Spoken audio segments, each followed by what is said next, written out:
Olá pessoal, bom dia.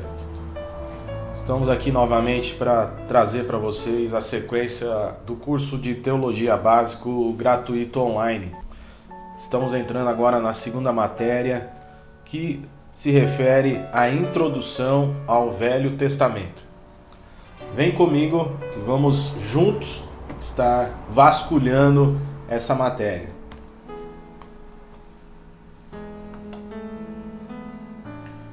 Vamos abordar introdução, como foi escrita a Bíblia, de que trata a Bíblia, os títulos bíblicos, as considerações preliminares à história da formação do cânon, a história da formação do cânon do Velho Testamento, o que significam os termos canônico, apócrifo e pseudo-epígrafo. Vamos também abordar o cânon hebraico, o católico e protestante, as heresias apócrifos e as provas da supremacia e autoridade do cânon hebraico sobre o cânon grego. O nosso Deus é um Deus que fala, se expressa para o homem através da revelação, no grego, apocaliption, da sua divina vontade, de seu caráter e desses mesmos propósitos. Ele falou no Éden. Vamos lá em Gênesis, capítulo 3. Gênesis, capítulo 3, versículo 8.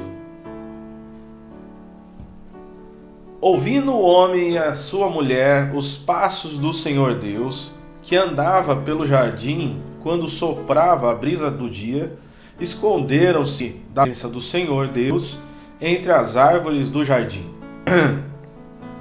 Mas o Senhor Deus chamou o homem perguntando: onde está você? Então vemos que ele falou no Éden. Na sadia e santa consciência humana, ele também fala. Vamos lá em Romanos, capítulo 2.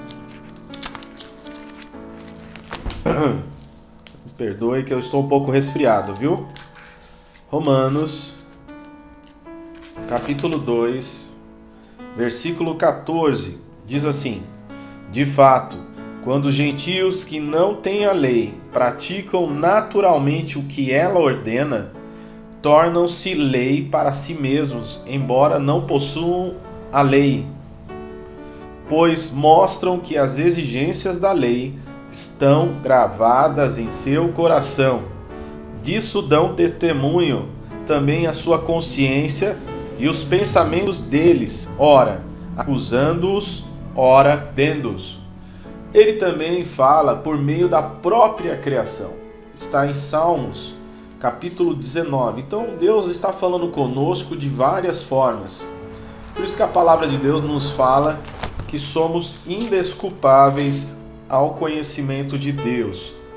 Diz assim no Salmo 19: os céus declaram a glória de Deus, o firmamento proclama a obra das suas mãos. Um dia fala disso a outro dia, uma noite o revela a outra noite. Sem discurso nem palavras não se ouve a sua voz, mas a sua voz ressoa por toda a terra e as suas palavras até os confins do mundo. Isso também está em Romanos, capítulo 1. Romanos, capítulo 1. Sempre acompanhe essas aulas com a Bíblia aberta para você ir manuseando ela. Diz assim: pois o que de Deus se pode conhecer é manifesto entre eles, porque Deus lhes manifestou. Pois desde a criação do mundo, os atributos invisíveis de Deus, seu eterno poder e sua natureza divina, têm sido vistos claramente, sendo compreendidos por meio das coisas criadas, de forma que tais homens são indesculpáveis. Então, o ser humano é indesculpável em relação ao conhecimento de Deus. Deus, a princípio, não precisa da palavra escrita, porque nós passamos por esses versículos da palavra e vemos que ele se manifesta tanto na consciência humana como também na própria criação. O pecado tornou essa revelação insuficiente. Deus Salvador. E de certa forma impotente a limitação ao homem e à criação. Isso está em Romanos, capítulo 1, versículo 21. Tendo conhecido a Deus, não o glorificaram como Deus, nem lhe renderam graças, mas os seus pensamentos tornaram-se fúteis, e o coração insensato deles obscureceu-se. Isaías 59, versículo 1 diz assim: Vejam, o braço do Senhor não está escolhido para que não possa salvar, e o seu ouvido tão surdo que não possa ouvir. Mas as suas maldades separaram vocês de seu Deus, e os seus pecados esconderam de vocês o rosto dele, e por isso ele não os ouvirá. Então, o pecado tornou insuficiente essa revelação de Deus e impotente. Nisso, Deus escolheu homens ao longo da história para que será revelado e permanecesse para todas as gerações. Vamos ler o que está escrito em 2 Pedro,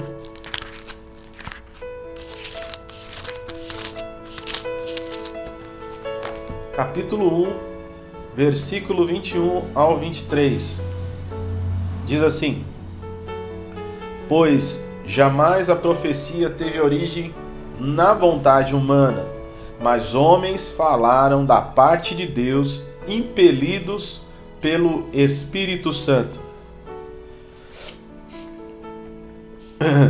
No passado surgiram falsos profetas no meio do povo, como também surgiram entre vocês falsos mestres. Esses introduziram secretamente heresias, chegando a negar. Bom, vamos parar até aqui. Então, esse cânon bíblico, ele teve origem em inspiração divina, onde Deus escolheu homens ao longo da história para registrar o que será revelado. Muitas coisas Deus fez e falou, mas não mandou escrever. Não temos os livros de Abraão, de José, de Noé, etc. Mas o que Deus determinou que fosse escrito, assim o fez, porque tinha propósitos. Vamos ler aqui João, capítulo 20. João 20, 30, 31. Jesus realizou na discípulos muitos outros sinais milagrosos, que não estão registrados nesse livro, mas estes foram escritos para que você creia que Jesus é o Cristo, o Filho de Deus, e crendo, tenham vida em seu nome. A Bíblia, ela possui 66 livros, 40 autores e período aproximado de 1.600 anos de escritos. Data aí mais ou menos de 1500 a.C. a 95 depois de Cristo. Todos os autores tiveram seu estilo, sua cultura, seu temperamento e características preservadas, o que marca os seus escritos. Eles foram inspirados por Deus, não psicografaram seus livros, eles foram inspirados. Psicografar é o que se diz no Espiritismo, possuída por uma entidade e ela vai lá e faz os escritos. Isso não acontece em Bíblia. A Bíblia, ela é o livro inspirado por Deus e o Espírito Santo inspirou esses 40 autores num período aproximado de 1.600 anos. O primeiro autor sagrado do Velho Testamento foi Moisés.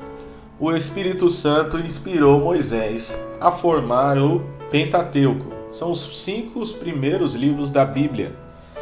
Na tradição oral, houve a tradição oral, houve os livros humanos e reservatórios das revelações divinas. No princípio, os homens viviam mais, média de 800 a 900 anos. Isso você pode comparar lá no começo da Bíblia. Adão participou de muitas gerações, transmitindo e confirmando para os netos, os bisnetos, os tataranetos, etc., as revelações de Deus. Como foi escrita a Bíblia? Qual o material usado que foi feita a palavra de Deus? Primeiramente, se utilizou cerâmica, pedra, argila, cera. O papiro está lá em Jó, capítulo 8, 11. Jó 8, 11. Poderá o papiro crescer senão no pântano? Se a água cresce o junco? O papiro era bem utilizado pelas civilizações da época. Isaías 18:2 fala também é feito de uma planta, uma espécie de cana que crescia em lagos e rios do Egito e Síria, naquela região onde estava a Palestina, estava Israel. As lâminas de sua entrecasca eram retiradas, prensadas, secas e polidas. Usou-se esse material até o século III depois de Cristo. Outro material utilizado bastante para se manter a autenticidade das escrituras foi o pergaminho. Está lá em 2 Timóteo 4,13. Era a pele curtida de ovelhas, cabras, antílopes e outros animais. As peles eram limpas e retirados os pelos. O nome vem da cidade de Pérgamo, que basicamente começou com essa inclusão das peles de ovelhas. Na Ásia Menor, onde mais frequentemente era produzido o material. Quais utilizados para entalhar ou escrever nesses materiais? Primeiro, o cinzel de ferro para entalhar pedras e cerâmicas. O estilete para argila e cera. E a pena, cana com ponta feita de junco de 14 a 40 anos para pergaminho e papiro. Pena de ave só no século III a.C. A tinta é uma mistura de carvão, goma e água. Como era a forma desse material? Como era guardado esse material? Em rolos, colavam-se as folhas de papiro lado a lado e enrolava-se em torno de um pau. Em média, tinham um comprimento de 12 centímetros, mas havia alguns com até 48 metros, sendo um rolo.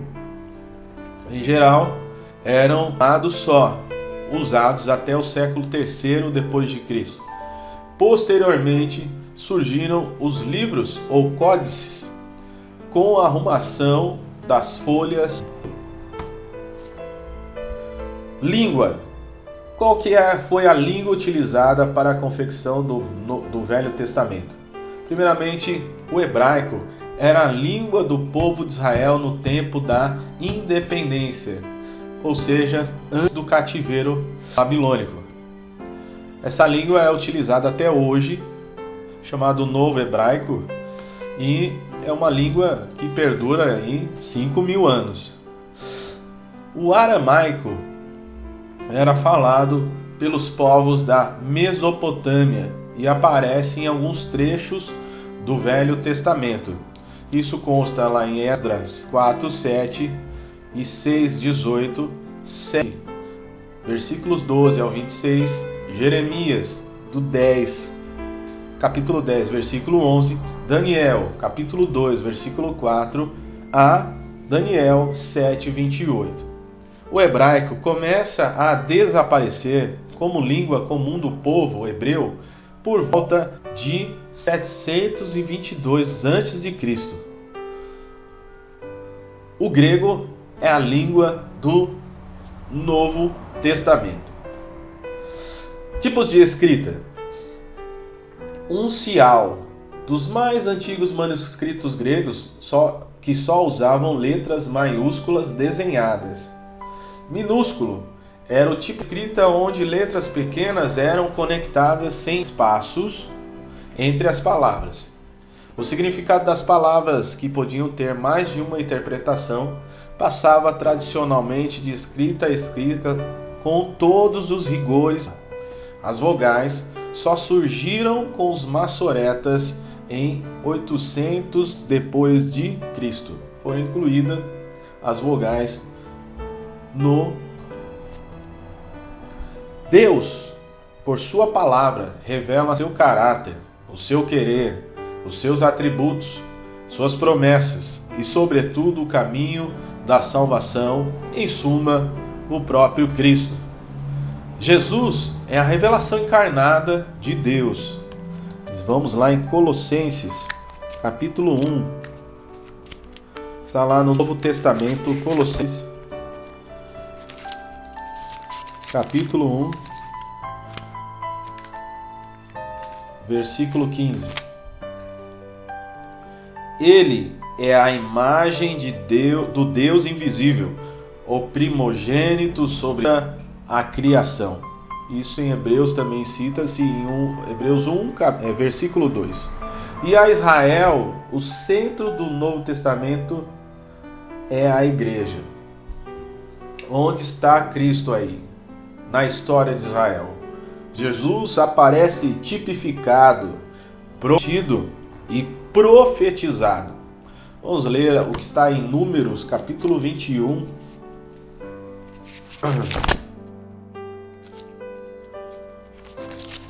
Jesus ele sempre está tipificado no Velho Testamento com várias tipos. Números 21, versículo 6. Então o Senhor enviou serpentes venenosas que morderam o povo, e muitos morreram. O povo foi a Moisés e disse: pecamos quando falamos contra o Senhor e contra você. Ore pedindo ao Senhor que tire as serpentes do meio de nós. E Moisés orou pelo povo. O Senhor disse a Moisés: faça uma serpente e coloque-a no alto de um poste. Quem for mordido e olhar para ela, viverá. Moisés fez então uma serpente de bronze no poste. Quando alguém era mordido por uma serpente e olhava para a serpente de bronze, permanecia vivo. Essa serpente de bronze, que foi levantada no meio da congregação de Israel, quando estava perambulando os 40 anos no deserto. A serpente, na verdade, ela é a tipificação de Jesus no Antigo Testamento, dentre muitas outras que há. Quem olhasse a serpente, curado. Ou seja, quando nós olhamos para a cruz de Cristo, o sacrifício de Jesus, nós somos curados e nós temos a salvação, nós não vamos morrer, nós seremos ressuscitados. Então, nessa passagem, cita-se a serpente de bronze que foi levantada no deserto. Também cita-se outras características do Cristo no Velho Testamento, 14, Isaías 9, 6, etc. Nos evangelhos ele está vivo e na igreja, epístolas do Novo Testamento, ele está sendo ensinado, vivido e aplicado. Sagradas é o nome com o qual o Novo Testamento se refere ao Testamento. Mateus 21, versículo 2. Como o Novo Testamento olha para o Novo Testamento olha para o Velho Testamento. Mateus 21, 42. Diz assim: Jesus lhes disse: vocês nunca leram isso nas Escrituras? Ou seja, no Velho Testamento? Mateus 22, 29, cita-se também essa ligação das Escrituras Sagradas, Lucas 4, 21 e Romanos 1, 2. Vamos lá em Romanos.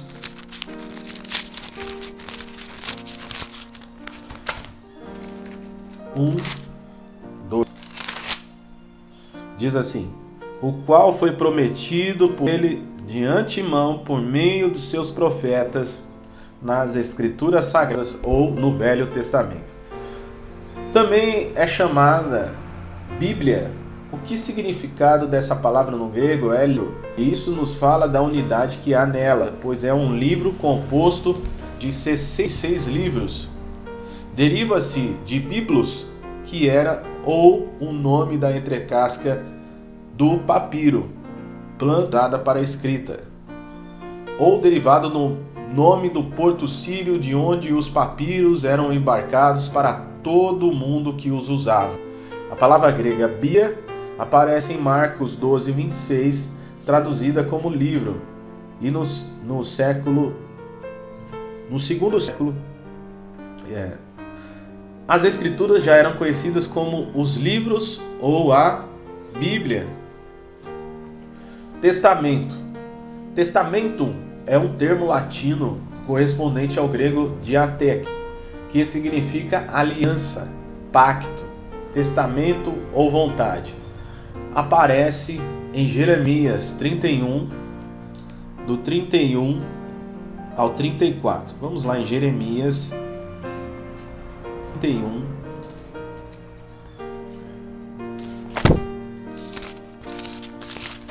do 31 ao 34. Estão chegando os dias, declara o Senhor, quando farei uma com a comunidade de Israel e com a comunidade de Judá. Não será como a aliança que fiz com seus antepassados, quando os tomei pela mão para tirá-los do Egito. Porque quebraram a minha aliança, apesar de eu ser o Senhor deles, diz o Senhor. Essa é a aliança que farei com a comunidade de Israel depois daqueles dias, declara o Senhor. Porém a minha lei no íntimo deles, e as escreverei nos seus corações. Serei o Deus deles, e eles serão o meu povo. Ninguém mais ensinará ao seu próximo, nem ao seu irmão, dizendo, conheça o Senhor, porque todos eles me conhecerão, desde o menor até o maior, diz o Senhor, porque eu lhes perdoarei a maldade e não me lembrarei mais dos seus pecados. É uma aliança, é um pacto, é o pacto da nova aliança que foi feita com o sangue de Jesus. Lucas 22, 20, cita-se também esse testamento ou esse pacto da nova aliança. O Antigo Testamento estava sempre apontando para Jesus, para o Cristo. Da mesma forma, depois da ceia, tomou o cálice, dizendo, esse cálice é a nova aliança do sangue derramada em favor de vocês. É o próprio Cristo informando que há uma aliança nova entre o povo e ele. 2 Coríntios capítulo 3, versículos 6 e 14 também diz, e Hebreus 7, 22. Antigo e Novo Testamento, referindo-se à Bíblia, só começam a ser usados no 3º século depois de Cristo. Considerações preliminares à história da formação do cânon. Como foram escolhidos os 39 livros que compõem o Velho Testamento? Os autores sagrados, ao receberem as revelações da parte de Deus, as comunicaram verbalmente, contudo foram também orientados a registrarem de forma escrita algumas daquelas mensagens para que ficassem para a posteridade. Êxodo capítulo 17,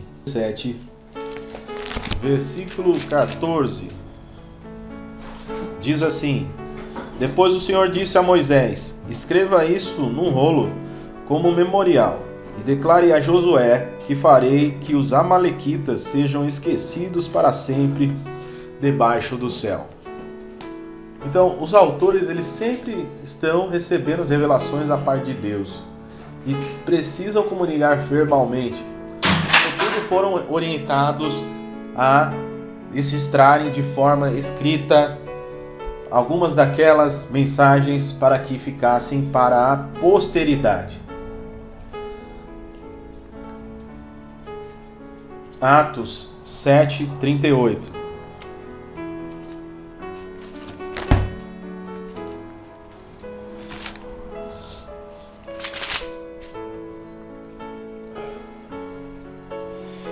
Ele estava na congregação no deserto, com um anjo que lhe falava no Monte Sinai, e com os nossos antepassados, e recebeu palavras vivas para transmiti-las para nós. Então, todos esses homens do Antigo Testamento, eles tiveram a inspiração divina e tiveram que registrar essa inspiração divina para que nós soubéssemos o que Deus estava planejando e que ia ser concretizado no Novo Testamento. Outras passagens que você pode verificar na sua Bíblia está em Êxodo 24, versículo 4 ao 7, Êxodo 34, versículo 27 e 28, Números 33, 2, Deuteronômio 31, 22 ao 24, Josué, capítulo 1, versículo 8, 1 Reis 4, versículo 1 ao 3, 1 Crônicas 29, 29, Isaías, capítulo 30, versículo 8, Jeremias 30, versículo 2, Jeremias 36, versículo 2 ao 4. Muitos homens usados por Deus no tempo do Velho Testamento nada escreveram. Por outro lado, muitos outros homens escreveram literatura religiosa nesta época, embora não tivessem recebido orientação divina para isso. Como foram escolhidos os 39 livros que compõem o Velho Testamento? O cânon, ou seja, o grupo de livros sagrados, não foi meramente o produto de uma decisão conciliar em um determinado momento histórico, mas sim um gradual reconhecimento pelos judeus da autoridade presente em alguns livros então escritos. Esta coleção de livros acabou sendo posteriormente aprovada, agrupada e fixada pelo concílio da Igreja. A Igreja canonizou, de uma certa forma, o que já estava canonizado. Como foram escolhidos os livros que compõem o Velho Testamento? Alguns princípios serviram de guia para a determinação da canonicidade de um livro pela Igreja primitiva. Tem autoridade divina? É assim diz o Senhor?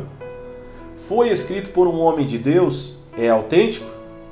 Tem poder para transformar as vidas? Foi aceito pelo povo de Deus, lido e usado como regra de vida e fé?